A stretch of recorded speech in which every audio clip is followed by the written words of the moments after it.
This is a podcast from Rover. Time to chat some rural real estate now. Of course, we do that with our good mates at Property Brokers. Conrad Wilkshire is the GM of Rural. He joins us once again on the show. Conrad, how's things? Good, Don. No, good to be on the show again. Now, the OCR later on this afternoon, so all the pundits are saying that, it's likely to move north. So sort of having to think about this and wondering really, when we look at interest rates, what impact are they having on the rural real estate market, and what will they have, do you think, once this heads north again?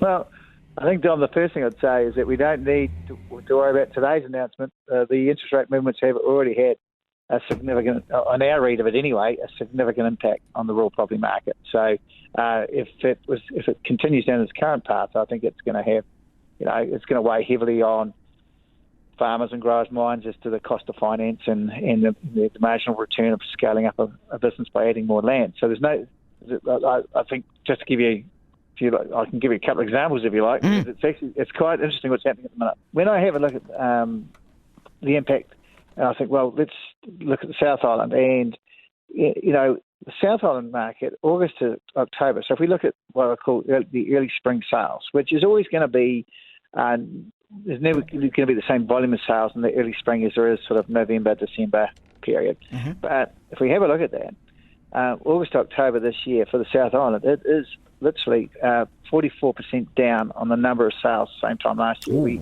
If anybody wants to quantify it, what the South Island impact looks like, it's 49 fewer farms sold over that 90-day period than the same time last year, which is significant. It's and obviously the values are holding up, which is favourable, obviously, and particularly favourable for our vendors. But just the buyer interest is probably taking a step back as they look to absorb these key lead indicators, not least of which the cost of borrowing. If I look at the North Island market and sort of say look at Waikato as a case study, again, even more significantly, sales over that same period, August to October, end of October, is 57% back on the same time last year. There's no doubt things like Ikawaka Noa and what's going on with some of the regulatory issues there and labour constraints are all factors. But in our view, the farmer borrowing costs are certainly factoring into decisions as to what their next steps are going to be. Though the only caveat I'd put on there is that for those farmers with adjoining land and looking at their options, there's always a compelling case around that. But certainly our view then is, well, where to next? Well, when you have a look at the market, the quality of listings in the market this year is exceptional, and so there is actually no shortage of quality assets coming forward, and they are, by and large, managed to really good maintain to very good compliance standards, and have been presented for sale in our view in very good shape. This time last year, there was quite a bit of pressure to put short-dated DD clauses in there for fear of being gazumped by somebody with a more favourable conditions. Whereas I think this year, for those who are clear on their strategy, the opportunity to single out a quality listing, engage with one of our team and actually get around the table has never been better.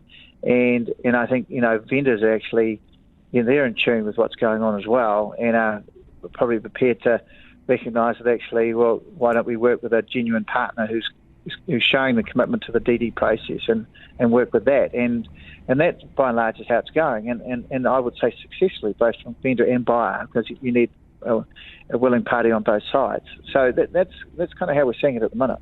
Yeah, interesting. Yeah, I was speaking with Greg O'Byrne. He's got a couple of properties in South Taranaki, and it was just echoing what you're saying.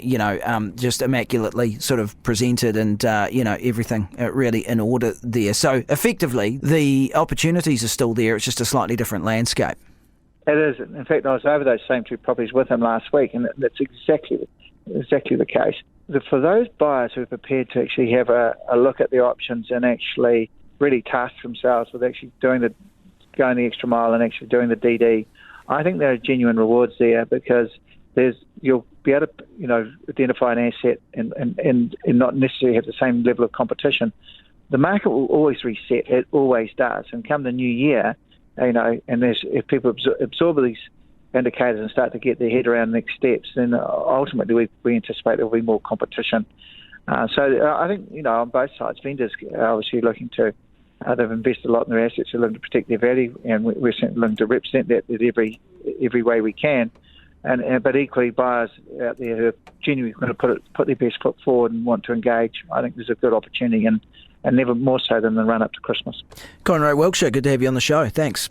Cheers, Dom. Jump online for Flybuys bonus happies on your Christmas shopping. Get double Flybuys from Flybuys' new online retailers for more rewards. Head to flybuys.co.nz, find brands and sign in to shop to get your double Flybuys today. Ends 11th December, T's and C's apply.